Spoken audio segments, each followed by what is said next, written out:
कहानी की शुरुआत होती है जॉन नाम के एक छोटे से बच्चे से, जिसके पास एक ऐसी अद्भुत शक्ति थी जो उसे बाकी बच्चों से बिल्कुल अलग बनाती थी। असल में वो हर तरह के जानवर की भाषा समझकर उनसे बातचीत कर सकता था। उसका सबसे खास दोस्त भी एक कुत्ता था, जिसने जॉन को बाकी कुत्तों के बारे में कई चीजें बताई थी। जैसे कुत्ते एक दूसरे के पिछवाड़े को सूंघकर हेलो बोलते हैं। मगर जॉन का इस तरह जानवरों से बातें करना उसके पिता आर्चर को बिल्कुल पसंद नहीं था। उन्हें लगता था कि जैसे जॉन के सर पर किसी बुरी आत्मा का साया है। इसलिए उन्होंने चर्च से फादर को बुलाया ताकि वो जॉन को इस प्रेत आत्मा से छुटकारा दिलवा दें। जब फादर जॉन को उठाकर इधर उधर घुमा रहा था तो उसके कुत्ते ने गुस्से में आकर फादर की टांग पर काट लिया।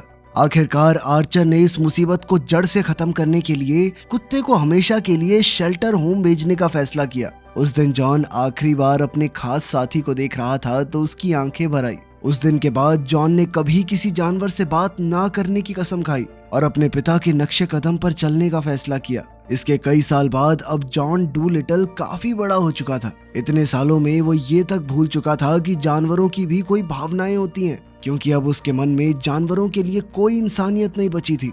जॉन की 2 बेटियां थी और हैरानी की बात ये थी कि अब जॉन अपनी बेटियों के साथ वैसा ही बर्ताव करता था जैसा उसके पिता उसके साथ बचपन में किया करते थे, जबकि उसे खुद अपने पिता का बर्ताव पसंद नहीं था। खैर, उसकी बेटी माया को जानवरों से बहुत प्यार था। आज उसे पार्क में एक अंडा मिला तो उसने खुद अंडे की देखभाल करने का फैसला किया। फिर उसने अपने पिता से कहा कि वो समर कैंप में नहीं जाना चाहती, क्योंकि वो घर में रुककर अंडे से बच्चा बाहर आते हुए देखना चाहती थी। लेकिन जॉन चाहता था कि माया घर पे ना बैठ के अपनी उम्र के बच्चों के साथ समय बिताए, बातचीत करे, उनसे दोस्ती करे। इसलिए उसने माया से कहा कि तुम किसी भी हालत में समर कैंप मिस नहीं करोगी। खैर, नाश्ते के बाद जॉन हॉस्पिटल पहुंचा। अब वो एक जाना माना डॉक्टर बन चुका था और उसने अपने 2 और साथियों के साथ मिलकर अपना हॉस्पिटल खोल लिया था। तब मार्क ने उन्हें बताया कि उन्हें कंपनी का एक हिस्सा बेचने के लिए काफी अच्छा ऑफर मिला है, मगर जीनो थोड़ा हिचकिचा रहा था। फिर मार्क ने जॉन को बताया कि सैटरडे की सुबह उन तीनों को कंपनी से मीटिंग के लिए जाना है। वैसे तो जॉन अपने परिवार के साथ शहर से बाहर जाने वाला था, लेकिन मीटिंग जरूरी थी तो वो आने के लिए मान गया। असल में उन्होंने फैसला ये किया था कि उसकी पत्नी बच्चों को लेकर ट्रिप पर चली जाएगी और जॉन सैटरडे को मीटिंग खत्म करके उनके पास ही पहुंच जाएगा। खैर, जैसे ही वो ट्रिप के लिए निकलने वाले थे तो माया ने अपने माँ बाप को बताया कि रॉडनी यानी उसका गिनी पिग अपने पिंजरे से भाग गया है। तब जॉन ने उससे वादा किया कि वो रॉडनी को ढूंढकर अपने साथ ही ले आएगा। लेकिन रात के समय अचानक रॉडनी उसके बिस्तर में घुस आया और उसके कंबल से होता हुआ उसकी छाती पर चढ़ गया। अचानक रॉडनी को अपने ऊपर देखकर जॉन बुरी तरह चिल्लाने लगा, मगर जल्द ही उसने खुद को संभाला और फिर रॉडनी को पकड़कर वापस पिंजरे में डाल दिया। खैर, कुछ देर बाद जॉन को हॉस्पिटल से इमरजेंसी कॉल आई और उसे तुरंत हॉस्पिटल पहुंचना पड़ा। खैर, बाद में जब वो घर वापस लौट रहा था तो रास्ते में अचानक एक कुत्ता उसकी गाड़ी से टकराने वाला था, पर जॉन ने ऐन वक्त पर ब्रेक्स लगा दी। पर फिर उसने शीशे से देखा कि कुत्ता जख्मी हो गया था। फिर वो जैसे तैसे उठा और अचानक उसने जॉन को सड़क पर गाड़ी ध्यान से चलाने को कहा। जॉन को कुछ समझ नहीं आया कि ये हुआ क्या और वो चुपचाप घर लौट आया। फिर अगली सुबह वो डॉक्टर कैलवे के साथ होने वाली जरूरी मीटिंग के लिए पहुंचा। वो उस कंपनी की तरफ से आया था जो जॉन के हॉस्पिटल का एक हिस्सा खरीदना चाहती थी। डॉक्टर कैलवे ने उन्हें $4 मिलियन का ऑफर दिया, जिसे सुनकर मार्क तो बेहद खुश हो गया। मगर इससे पहले कि जॉन इस बारे में कुछ कहता, अचानक उसे आसपास से अजीबोगरीब आवाजें सुनाई देने लगी। जल्द ही उसे एहसास हुआ कि आवाजें उनके आसपास मौजूद जानवरों की हैं और उसने तुरंत मीटिंग खत्म करके कहा कि उसे एक बहुत जरूरी अपॉइंटमेंट के लिए जाना है। फिर वो सीधा अपने घर पहुंचा और सामान बांधकर कंट्री हाउस की तरफ निकल पड़ा, जहां उसकी पत्नी और बच्चे रुके हुए थे। तब रास्ते में रॉडनी ने अचानक उससे बातें करनी शुरू कर दी तो जॉन ने घबराकर गाड़ी साइड में रोक दी, वरना उसका एक्सीडेंट हो जाता। उसे यकीन नहीं हो रहा था कि उसे जानवरों की बातें सुनाई दे रही हैं। अब उसने इस मुसीबत से छुटकारा पाने के लिए रॉडनी का पिंजरा निकालकर सड़क पर रख दिया और उसे वहीं छोड़कर आगे जाने का फैसला किया।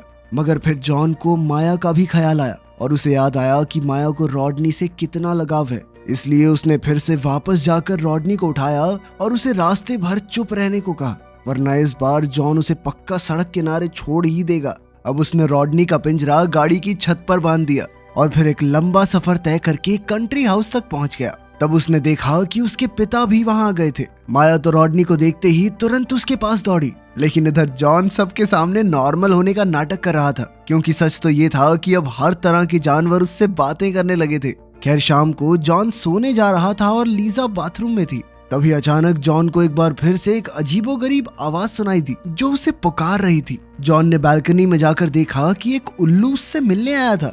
असल में उस उल्लू के पंख में लकड़ी का एक टुकड़ा फंस गया था और वो चाहता था कि जॉन उसे निकाल दे। उल्लू ने जॉन को बताया कि आसपास के इलाके के सभी जानवरों में वो मशहूर हो चुका है। वो सब इस बारे में बातें कर रहे हैं कि कैसे एक इंसान जानवरों से बात कर सकता है। खैर, जैसे ही जॉन ने उसके पंख से लकड़ी का टुकड़ा निकाला तो पीछे से लीजा वहां आ गई। जॉन जैसे तैसे उसे वापस बेडरूम में लेकर गया और लीजा को सो जाने को कहा। फिर जॉन शांत होने के लिए किचन में पानी पीने गया, लेकिन वहां रॉडनी एक बार फिर से उससे बातें करने लगा। मानो इतना काफी नहीं था कि कुछ ही पलों में जंगल के कई सारे जानवर उसके घर पर अपनी अपनी तकलीफें लेकर आ पहुंचे। ये देखते ही जॉन बुरी तरह डर गया और दौड़कर अपनी गाड़ी में बैठ गया। पीछे से लीजा ने उसे रोकने की कोशिश की, पर जॉन कहने लगा कि मुझे किसी भी हालत में वापस शहर जाना होगा। फिर रास्ते में उसने अपने हॉस्पिटल में काम करने वाले एक डॉक्टर को फोन किया और कहा कि वो अपने दिमाग का टेस्ट करवाना चाहता है। फिर जैसे ही वो हॉस्पिटल पहुंचा तो उसे कूड़ेदान में 2 चूहे लड़ते हुए दिखाई दिए। खैर, उसने तुरंत अपने पूरे टेस्ट करवाए और डॉक्टर सैम ने कहा कि उसका दिमाग एकदम सही हालत में है।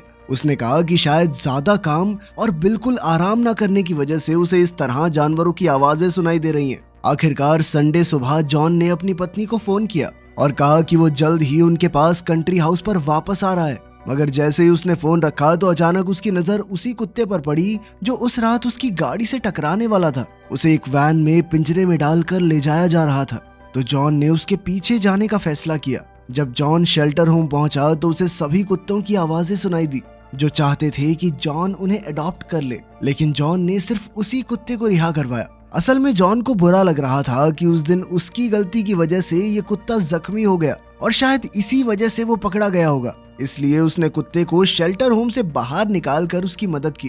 खैर, वहां से निकलने के बाद जॉन ने कहा कि देख भाई, मैंने अपनी गलती सुधार दी, अब तू अपने रास्ते, मैं अपने रास्ते। लेकिन वो कुत्ता भी जॉन के साथ ही जाना चाहता था, इसलिए वो सड़क पर लेटकर बीमार होने का नाटक करने लगा। उसी समय जॉन को माया का फोन आया और उसने पीछे से कुत्ते के भौंकने की आवाज सुनी। उसे सुनते ही माया खुशी से झूम उठी और उसने अपनी माँ से कहा कि उसके पिता ने एक कुत्ता अडॉप्ट कर लिया है। ये सुनकर लीसा भी काफी खुश हुई और उसने जॉन से पूछा कि क्या वो इसलिए शहर वापस गया था। अब जॉन उनकी खुशियां नहीं छीन सकता था, इसलिए उसने लीसा की हाँ में हाँ भर दी और कुत्ते को लेकर कंट्री हाउस की तरफ निकल पड़ा। आखिरकार जब वो कंट्री हाउस पहुंचा तो उन सब ने मिलकर इस कुत्ते का नाम लक रखा। माया इस नए पेट को पाकर बहुत खुश थी, लेकिन साथ ही उसे इस बात का दुख भी था कि उसे समर कैंप के लिए यहीं रुकना होगा। खैर, रात को जॉन लक के साथ घर लौट आया और लीसा और उनकी बड़ी बेटी चार्ली दूसरी गाड़ी में घर आ गए। वहीं दूसरी ओर हम देखते हैं कि उस उल्लू ने जंगल में बाकी जानवरों को भी बता दिया कि कैसे जॉन ने उसकी मदद की। तब बाकी जानवरों ने भी जॉन से मिलने का फैसला किया। उधर जॉन अपने घर पर अपनी पत्नी लीसा के साथ समय बिता रहा था कि अचानक घंटी बजी। जैसे ही उसने दरवाजा खोला तो उसके सामने 3 भेड़ खड़ी थी। उन्होंने देखा कि जॉन ने एक ही पल में दरवाजा बंद कर दिया, मगर तब तक बहुत देर हो चुकी थी क्योंकि ढेर सारे जानवर दरवाजे खिड़कियों से होते हुए उसके घर में घुस गए थे। इसी अफरा तफरी में जॉन एक बकरी को अपने घर से निकालने की कोशिश कर रहा था कि तभी उसने चार्ली को बाथरूम में जाते देखा। उसे रोकने के लिए जॉन ने कहा कि अभी अभी लक टॉयलेट में गया था, तो पहले उसे टॉयलेट साफ करना होगा ताकि चार्ली अंदर जा सके। फिर कुछ देर बाद चार्ली बाथरूम में गई तो इतनी ही देर में वो बकरी घर से बाहर चली गई। तभी दरवाजा खुलते ही 3 भेड़ और 2 कुत्ते घर में घुस आए। इसके साथ ही कुछ पक्षी और एक सुअर अंदर आए और जॉन के दरवाजा बंद करने से पहले 2 पेंगुइन्स और 1 मुर्गा भी घर में घुस गया।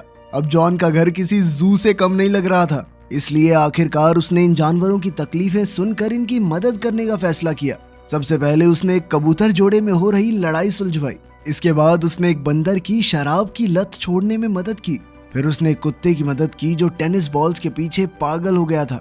इतना काफी नहीं था कि अंत में एक घोड़ा उसके दरवाजे पर आया। ये घोड़ा एक पुलिस वाले के लिए काम करता था और उसे डर था कि जल्द ही उसे काम से निकाल दिया जाएगा क्योंकि उसे धुंधला दिखाई दे रहा था। तब जॉन ने मैग्नीफाइंग ग्लासेस का जुगाड़ करके उसके लिए एक खास चश्मा बनाया जिससे उसे पहले की तरह सब कुछ साफ साफ दिखाई दे। आखिरकार जॉन सभी जानवरों की मदद करके बेहद खुश था, लेकिन तभी वो शराबी बंदर एक नई परेशानी लेकर उसके सामने आ गया। असल में इस बंदर ने शरारत के चक्कर में सर्कस के टाइगर को पिंजरे से आजाद कर दिया था और अब वो टाइगर एक टावर की छत से कूदने वाला था। हालांकि जॉन को टाइगर से बहुत डर लग रहा था, पर फिर भी वो टाइगर की परेशानी का कारण जानने पहुंचा। तब जेकब नाम के उस टाइगर ने जॉन को बताया कि उसके सर में भयंकर दर्द हो रहा है और इस दर्द से छुटकारा पाने के लिए वो कुछ भी करने को तैयार है। ये सुनकर जॉन कहने लगा कि मैं तुम्हारी मदद करने ही आया हूँ, लेकिन सबसे पहले तुम्हें मेरे साथ वापस सर्कस चलना होगा। असल में जॉन जानवरों का डॉक्टर तो था नहीं और ना ही उसे टाइगर्स के बारे में इतनी जानकारी थी, इसलिए उसे रिसर्च करके पता लगाना होगा कि जेकब की बीमारी कैसे ठीक की जाए। फिर अगले दिन हॉस्पिटल में जॉन टाइगर के शरीर के बारे में पढ़ रहा था। तभी मार्क उससे मिलने आया तो जॉन ने उसे बताया कि कल रात उसने कुछ इमरजेंसी पेशेंट्स का इलाज किया तो उसे अपनी जिंदगी के सबसे बेहतरीन दिन याद आ गए। उसने बताया कि जैसे ही मैं कॉलेज से ग्रेजुएट होकर निकला तो मैंने पेशेंट्स का इलाज करना शुरू कर दिया था। हालांकि उस समय वो काफी कम पैसे कमा रहा था, लेकिन तब भी वो हर एक पेशेंट को अपना समझकर उनका इलाज कर पाता। लेकिन मार्क को उसकी बातें समझ नहीं आ रही थी, क्योंकि उसके लिए पैसे से ज्यादा कुछ मायने नहीं रखता था। वो हॉस्पिटल का हिस्सा बेचने वाली डील को लेकर काफी एक्साइटेड था।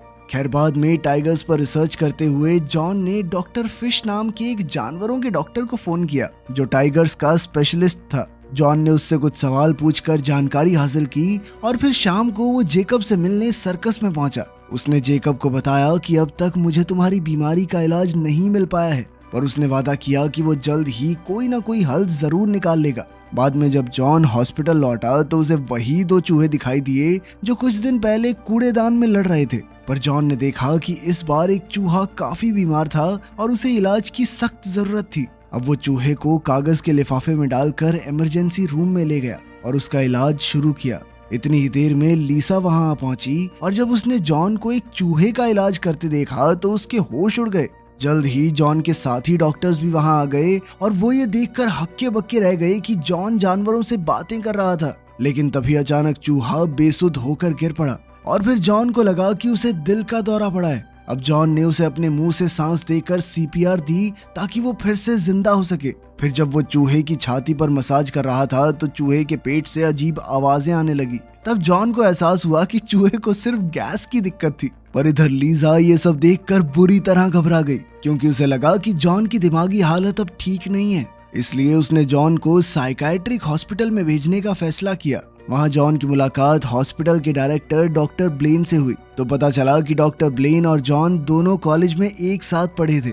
ब्लेन के पास एक पालतू बिल्ली थी जो उससे नफरत करती थी। जॉन को भी ब्लेन कुछ खास पसंद नहीं था, इसलिए जल्द ही जॉन और उस बिल्ली की अच्छी दोस्ती हो गई। अब ब्लेन ये साबित करना चाहता था कि जॉन का दिमाग ठिकाने पर नहीं है, इसलिए उसने एक एक्सपेरिमेंट करने का फैसला किया। उसने एक चिंपैंजी को एक ब्रेन वेव मॉनिटर से जोड़ दिया और कहा कि अगर जॉन सच में जानवरों से बात कर सकता है तो उसे चिंपैंजी से बात करनी होगी और ब्लेन उसके दिमाग की वेव्स देखकर समझ जाएगा कि चिंपैंजी को जॉन की बातें समझ आ रही हैं या नहीं।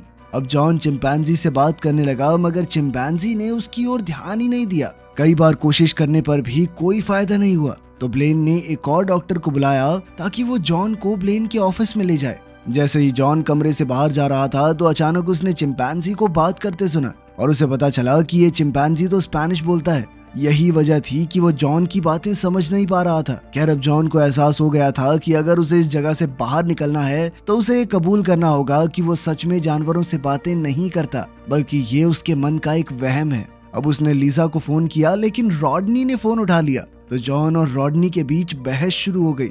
वहीं डॉक्टर ने जॉन को फोन पर एक चूहे से झगड़ते हुए देखा तो उसका शक यकीन में बदल गया कि जॉन बिल्कुल पागल हो चुका है। वहीं दूसरी ओर सर्कस में जेकब उम्मीद खो चुका था। उसे लगा कि जॉन उसका इलाज करने कभी वापस नहीं आएगा। कुछ ही देर में लक जेकब से मिलने पहुंचा तो पता चला कि जेकब की हालत बिगड़ती जा रही है। अब लक मदद मांगने के लिए सीधा जॉन के पास पहुंचा, मगर उसे देखते ही जॉन गुस्से से भर गया। उसने लक से कहा कि जब से तू मेरी जिंदगी में आया ना, तब से गड़बड़ पे गड़बड़ हो रही है मेरे साथ। ये सुनकर लक वहां से चला गया और अचानक जॉन परेशान होकर जोर जोर से चिल्लाने लगा। ये देखकर मेंटल हॉस्पिटल के 2 पेशेंट्स काफी घबरा गए। खैर फिर अगली सुबह जॉन ब्लेन के ऑफिस में गया और कहा कि उसे घर वापस जाना है, लेकिन ब्लेन कहने लगा कि अभी उसे 1 महीना कम से कम यहीं गुजारना होगा। अब जॉन के पास कोई चारा नहीं था, इसलिए उसने अपनी आखिरी चाल चलने का फैसला किया। उसने ब्लेन से कहा कि अगर उसने अभी के अभी उसे घर नहीं भेजा तो वो सबको बता देगा कि ब्लेन अपनी अलमारी में नचनिया के कपड़े रखता है। छम्मक छल्लो बन के नाचता है ना तू, हाँ? असल में ब्लेन की बिल्ली ने ही जॉन को ये राज की बात बताई थी। अब जॉन इसी बात का फायदा उठाकर ब्लेन को ब्लैकमेल करके घर वापस आ गया। मगर घर जाकर जब उसने माया को देखा तो वो हैरान ही हो गया, क्योंकि माया तो कैंप में 3 हफ्तों तक रुकने वाली थी। जिसके बाद जॉन को पता चला कि कैंप में माया का बिल्कुल मन नहीं लगा, तो वो वापस आ गई। अपने परिवार से मिलने के बाद जॉन हॉस्पिटल पहुंचा और उसने अपना सारा ध्यान काम पर लगाने का फैसला किया। अब वो किसी जानवर की आवाज आने पर भी उसे नजरअंदाज कर देता। फिर शाम को जब जॉन घर पहुंचा तो वो एक प्रेस कॉन्फ्रेंस में जाने के लिए तैयार होने लगा। उसने देखा कि उसके पिता माया के कमरे में थे। माया ने अपने दादा को रॉडनी से मिलवाया और कहा कि रॉडनी भी प्रेस कॉन्फ्रेंस में जाना चाहता है। लेकिन तभी जॉन ने माया से कहा कि इसे पिंजरे में डाल के जल्दी तैयार हो जाओ तुम। फिर जॉन के कमरे से जाने पर माया ने अपने दादा से कहा कि जब उसे पता चला कि उसके पिता जानवरों से बात कर सकते हैं तो वो बहुत खुश थी। उसे लगा था कि उसके पिता भी उसकी तरह दुनिया से अलग हैं। खैर, अब उसने भी फैसला कर लिया था कि वो जानवरों का साथ छोड़कर अपने पिता के बताए नक्शे कदमों पर चलेगी। मगर तब उसके दादा ने माया से कहा कि उसे वैसा ही रहना चाहिए जैसा उसका मन चाहता है। आर्चर ने कहा कि कई बार बच्चों को नहीं बल्कि माँ बाप को बदलने की जरूरत होती है। असल में अब आर्चर को इस बात पर पछतावा हो रहा था कि उसने बचपन में जॉन के खास हुनर को बढ़ावा नहीं दिया। तभी हम देखते हैं कि जॉन ने दरवाजे के पीछे छुपकर उनकी सारी बातें सुन ली थी। खैर, बाद में जॉन ने अपनी पत्नी और बच्चियों को क्लिनिक पर छोड़ा और खुद लक के साथ टाइगर को छुड़ाने के मिशन पर निकल पड़ा। वो छिपते छिपाते सर्कस में घुसे, पर जल्द ही गार्ड्स ने उन्हें देख लिया। लेकिन इससे पहले ही वो जेकब को गाड़ी में बैठाकर वहां से फरार हो गए। उधर लीसा जॉन के अचानक चले जाने से काफी परेशान हो रही थी। इधर मार्क भी इस बात से परेशान था कि अगर जॉन कॉन्फ्रेंस के लिए नहीं आया तो कैलवे हॉस्पिटल का हिस्सा खरीदने की डील तोड़ देगा। वहीं दूसरी ओर हम देखते हैं कि जॉन जेकब को लेकर हॉस्पिटल पहुंचा और कुछ ही देर में पुलिस भी वहां आ गई। अब जॉन जेकब के साथ ऑपरेशन थिएटर में था, तो लक ने पुलिस वालों को हॉस्पिटल में आने से रोकने का जिम्मा उठाया। इधर प्रेस कॉन्फ्रेंस में जीनो ने गलती से मार्क की नाक पर दरवाजा दे मारा। उन्हें डर था कि कहीं मार्क की नाक की हड्डी ना टूट गई हो, इसलिए जीनो उसका एक्सरे करवाने ले गए। लेकिन जैसे ही वो कमरे में पहुंचे तो उन्होंने जॉन को टाइगर के साथ देखा और ओटी में इतना बड़ा टाइगर देखकर उनके होश ही उड़ गए। मार्क ने जीनो को टाइगर को इंजेक्शन देकर बेहोश करने को कहा ताकि वो उसे पुलिस के हवाले कर सकें, पर इस बार जीनो ने सच में मार्क को जोरदार मुक्का मारकर बेहोश कर दिया। इसके बाद जॉन जीनो की मदद से रिपोर्टर्स की नजरों से बचते हुए जेकब को ऑपरेशन थिएटर की ओर ले जा रहा था। लेकिन फिर जैसे ही डॉक्टर कैलवे ने जीनो और जॉन को देखा तो वो उन्हें खींचकर इंटरव्यू के लिए ले गए। इसी दौरान जेकब की नजर सूप में छुपे हुए रॉडनी पर पड़ी और वो उसे खाने के लिए बाहर आ गया। इतने खूंखार टाइगर के सामने आते ही वहां हंगामा हो गया और सभी मेहमान डर के मारे भागने लगे। खैर, ऐन वक्त पर जॉन ने सबको शांत करने की कोशिश की और कहा कि जेकब पर इमरजेंसी सर्जरी करनी होगी। वहीं बाहर जेकब को चुराने के जुर्म में पुलिस जॉन को गिरफ्तार करने आ गई थी। लेकिन तभी पुलिस वालों ने देखा कि कई तरह के जानवरों ने हॉस्पिटल को चारों तरफ से घेर लिया था, इसलिए पुलिस चाहकर भी हॉस्पिटल में घुस नहीं पा रही थी। उधर ऑपरेशन थिएटर में जब लीजा ने जॉन को जेकब की सर्जरी करते देखा तो उसे समझ नहीं आया कि आखिर ये सब चल क्या रहा है। उसने एक बार फिर जॉन को मेंटल हॉस्पिटल भेजने का फैसला किया, मगर फिर आर्चर ने लीजा को समझाया कि मेरा बेटा सच में जानवरों से बातें कर सकता है। आर्चर ने बताया कि उसके पास ये हुनर बचपन से है, पर उन्हें इस बात पर कभी यकीन ही नहीं हुआ। पहले उन्हें भी यही लगा था कि जॉन पागल हो चुका है, लेकिन अब आर्चर ने इसका नमूना अपनी आंखों से देख लिया था और वो ये समझ चुका था कि जॉन के पास ये खास शक्ति है। इधर जीनो सर्जरी में जॉन की मदद कर रहा था। जॉन स्ट्रैटेजी के दौरान जेकब को जगाए रखने की पूरी कोशिश कर रहा था। जब लीसा ने देखा तो उसने खुद कमरे में जाकर जेकब का हाथ थाम लिया। आखिरकार जल्द ही सर्जरी पूरी हुई और जेकब को दर्द से छुटकारा मिल गया। जॉन ने सभी मेहमानों को बताया कि जेकब की सर्जरी सफल रही। इसी दौरान मार्क को होश आ गया और वो सीधा डॉक्टर कैलवे के पास पहुंचा। फिर वो दोनों ऑपरेशन थिएटर में आए और कैलवे ने कहा कि वो डील साइन करने के लिए काफी उत्सुक है। पर तब जॉन ने खुलासा किया कि उसने हॉस्पिटल को ना बेचने का फैसला कर लिया था, लेकिन मार्क अब भी अपना हिस्सा बेचने की जिद लगाए बैठा था। पर तभी कबूतरों ने अंदर आकर मार्क और कैलवे के चेहरे पर मेकअप कर दिया और वो दोनों गुस्से में वहां से चले गए। इसके कुछ दिन बाद हम देखते हैं कि माया के कमरे में रखा अंडा फूट गया और उसमें से एक मगरमच्छ का बच्चा निकला। अब लक और रॉडनी के साथ साथ माया ने इसे भी पालने का फैसला किया और वो भी उनके परिवार का हिस्सा बन गया। वीडियो पसंद आई तो लाइक कर देना, चैनल को सब्सक्राइब कर लेना। मिलते हैं अगली वीडियो में।